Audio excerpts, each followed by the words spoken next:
Hey everyone, this is Robert with Open Lane Funding. I hope you guys had a fantastic weekend. I know that I did. I got some time on the motorcycle.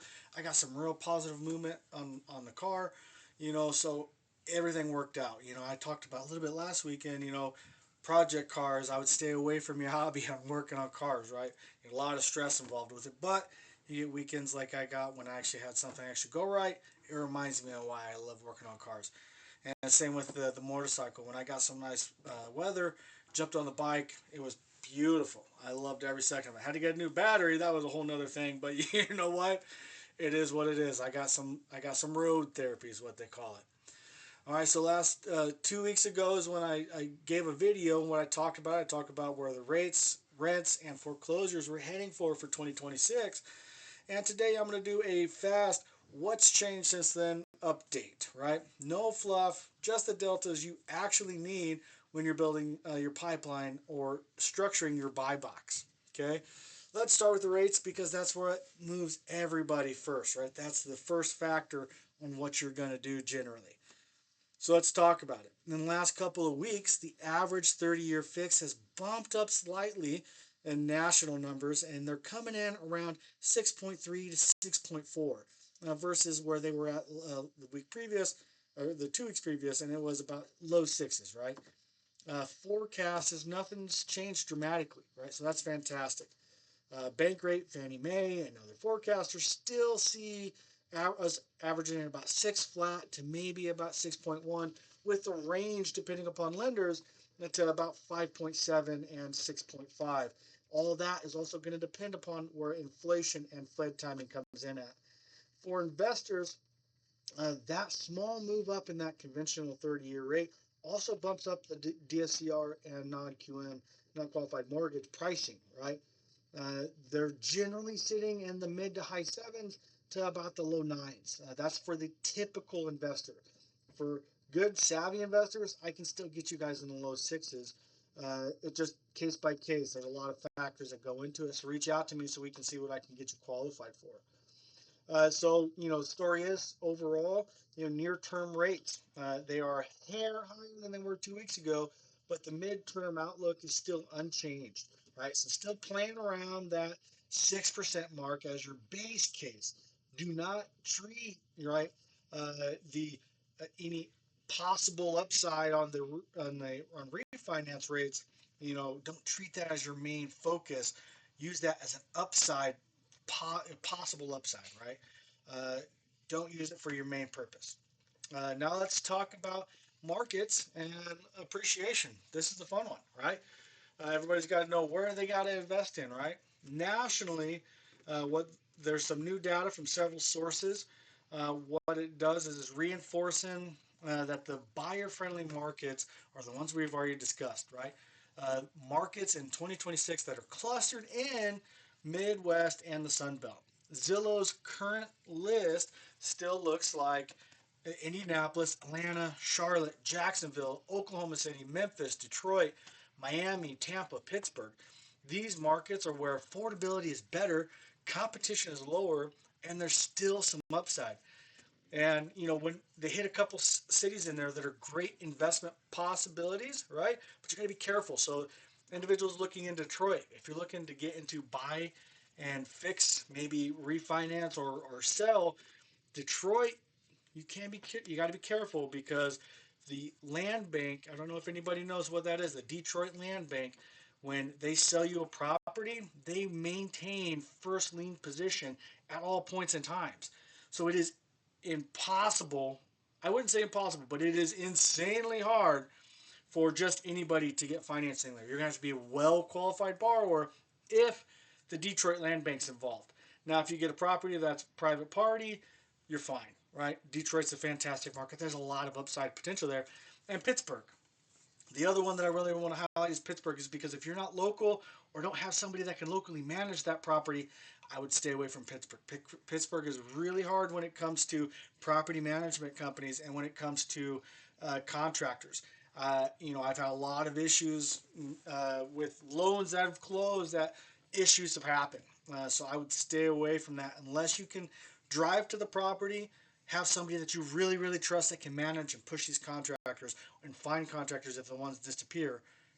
And or if you're local, if you're in Pittsburgh, right? All right. So on the appreciation side, Zillow has trimmed its national home price forecast slightly. Right now, they're calling for about zero point 0.5 to zero point 0.7 national appreciation over the next year. That's basically flat. There's no real increase, right? So you're pretty much going into it exactly expecting nothing to change. Importantly, right? It's just an average too. So, what I mean by it's just an average, there's investors out there, some people that are looking into it. They're finding Hartford, Rochester, Worcester, Toledo, Providence, Richmond, Grand Rapids, Milwaukee, New Haven, and Pittsburgh are all projected to be in the high singles to low double, double digits combined in growth in sales, right? And also prices. So those are still some target markets where if you really want to get into it, you have the opportunity to go in there and make good money still. So the update is the same Northeast and Midwest refuge markets still look the best. While the overall national prices forecast has softened a little bit, right? There's still areas for you to go in there and make money. And as an investor, that argues that even more for focusing on cash flow and value markets rather than betting on a broad national appreciation. It ain't going to happen. Uh, and that's all the numbers and all the experts are all leaning towards that, right? Some of the things to look at is even though that if you are investing in your local market, you can still make money. You just have to be creative on how you do so. We'll get into a little bit later down, but a lot of that is just finding some houses that are in a dire condition that need rehab and negotiating for the right purchase price. Don't think you're going to get a massive influx in value, right? We just talked about that, but if you can find a home that's at a deep discount that after you rehab it, you're still sitting in a good spot, that's what you should be doing if you're not in one of these markets, right? All right. Uh, let's talk about the Pacific Northwest. So I'm in Spokane, right? I love the area. So let's talk a little bit about what's going on over here. Spokane's kind of quiet, right? It's going to be stagnant in where it's at. There's not too big expectations. There's getting a little bit of news, some newer commentary, say on like Seattle, Bellevue, and Kirkland. It shows that these areas are no longer moving in a lockstep, so they're no longer moving together. They're moving separate. Even Spokane, there's certain neighborhoods that are moving up and certain neighborhoods that are moving down.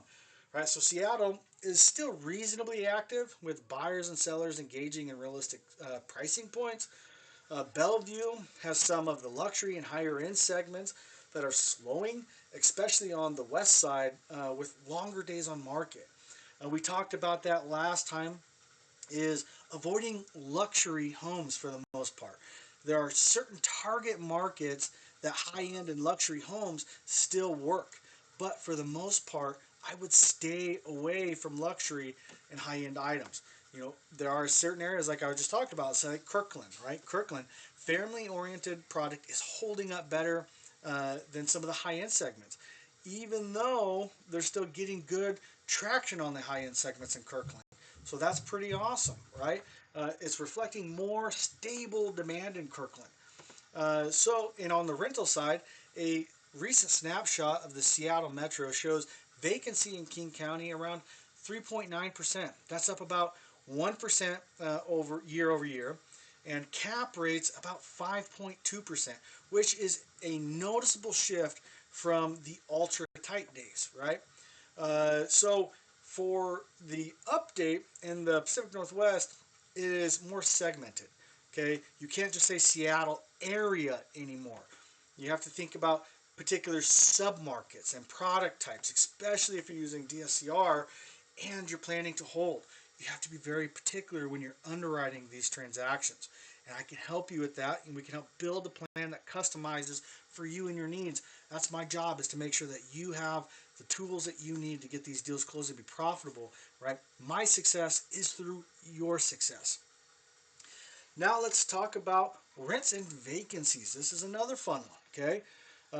Fresh March data show that national average is about the national rent average is about $1,600 a month. That is up only about 0.4% year over year.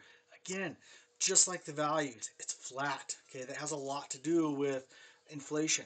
Okay, so with these flat figures year over year, do not expect massive appreciation.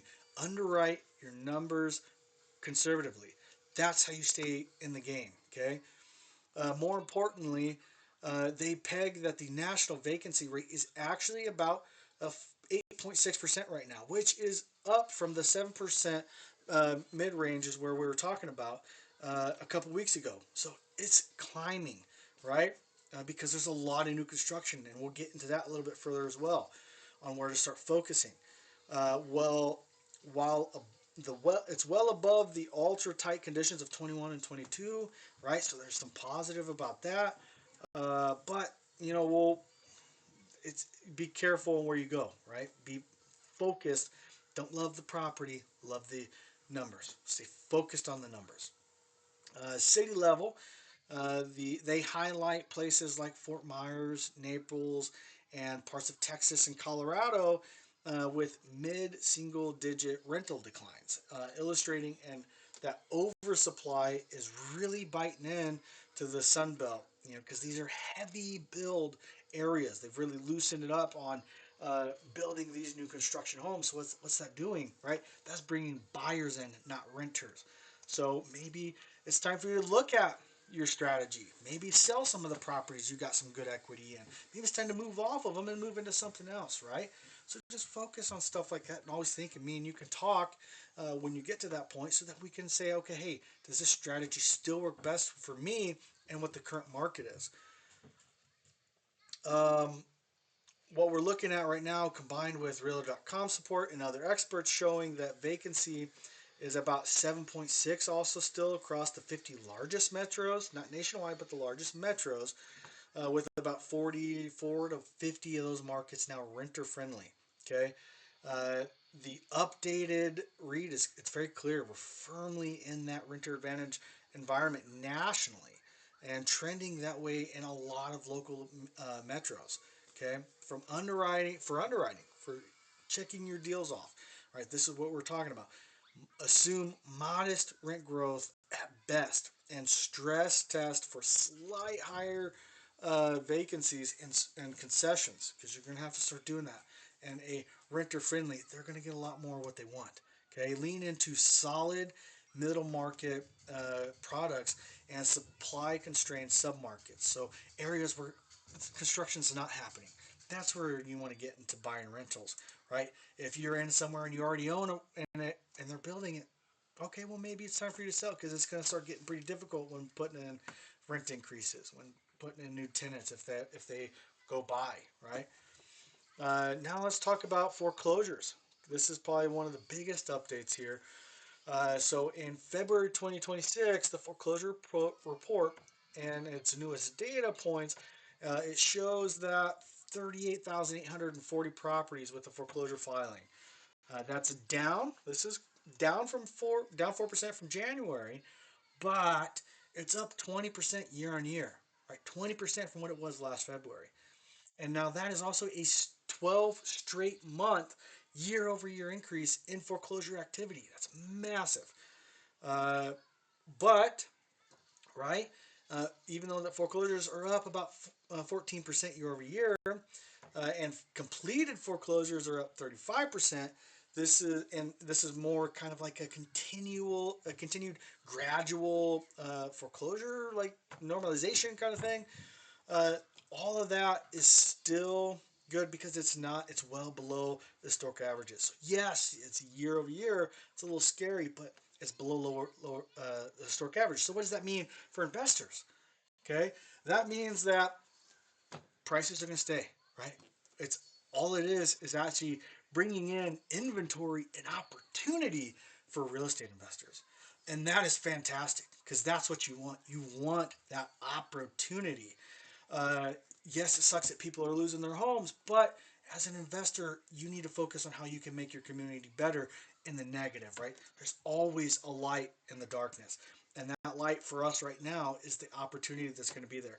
Maybe go find some pre-foreclosures. Okay, if you want to help people save foreclosure, go pull your county court, go to the county courthouse, pull your pre-foreclosure listings, and then go call these people. Hit them up. Say, hey, I see that where you're sitting at. What can we do? Where are you at? Maybe talk about seller financing. Maybe take over their mortgage. Maybe talk to the bank. Maybe see if you can get a good deal if they're upside down. Maybe because a lot of these banks, they understand if they're upside down, they're going to take a hit. So save lawyer fees, right? So the trend is still up, but it's very low. So that's always that's good because we're not looking at a 2008 market reset. We are just looking at just gradual normalization of these increases, right? That's it. So just be more selective. Distress opportunities. There's a lot of opportunity out there right now. Okay, let's jump into the finally the macro and Fed uh, inflation and jobs. Let's jump into this one. This is a fun one. At the March Fed meeting, the Fed chair kept their fund rates at 3.5 and 3.75. I love how I keep saying they're all the fun ones. They're all the fun ones, right? This is all fun because this is all how you can learn, how you can adjust your strategy. I don't know why I keep saying it, but you know what? I do. I love it. It's exactly all these changes about keeping them where they're at is what we talked about. It's exactly in line with expectations. Is how it's been all year. Uh, you know, the inflation is still above target. The oil is still over $100 a barrel, and the tariffs feeding through into these prices. The I think barrels price per barrel I think finalized at $112 yesterday, and we that's going to be a thing for a while as well, right? Until the everything settles down in Iran, then these oil prices are going to be higher. But I hear that they're trying to get them back down to like about $35 a barrel or something like that. So that will really help us out. I hear they're starting to pump oil off the coast of California. They're starting to increase in production in the U.S. to start mitigating it. We're cutting deals with Venezuela right now. So there's a lot of stuff that we're doing to help build up what we are. And I think we seized a couple more oil tankers. So that's gonna yes, you know, other countries might hurt, but we're helping make sure that our citizens are looking out. So just keep an eye out for that kind of stuff.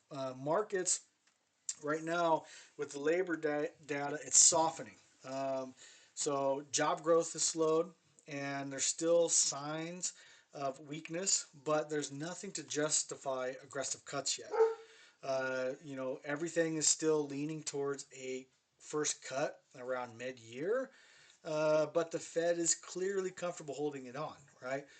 They're worried about making sure that inflation sits where they want inflation down. In order to get inflation down, there has to be more unemployment. And then once the inflation comes down, then they'll cut rates. That's kind of what Powell is. We'll see how the new Fed chair acts, but current Fed chair, that's his mindset, right? Unemployment up, inflation down, rates down. So he's kind of being conservative. So just expect, right? Your rates are still going to hover around that 6%.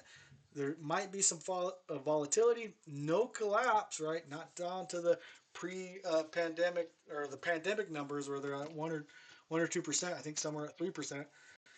I not privileged with that. I would love those rates so I could refinance my home, but I wasn't privileged like say a couple of my buddies and family members who got the 2-3% interest rates. They are lucky and paid off all their debts. Their only debt was the primary mortgage, and then they invested the money, or some went and spent it on like trailers. Not wise, but that's what they chose. So as investors, some structuring their DSCR loans, the playbook remains, right. Underwrite to today's rates. Use conservative rent and vacancy assumptions. Target markets with real wage and population support. Treat refis and rate cuts as an optional upside and not your core business plan.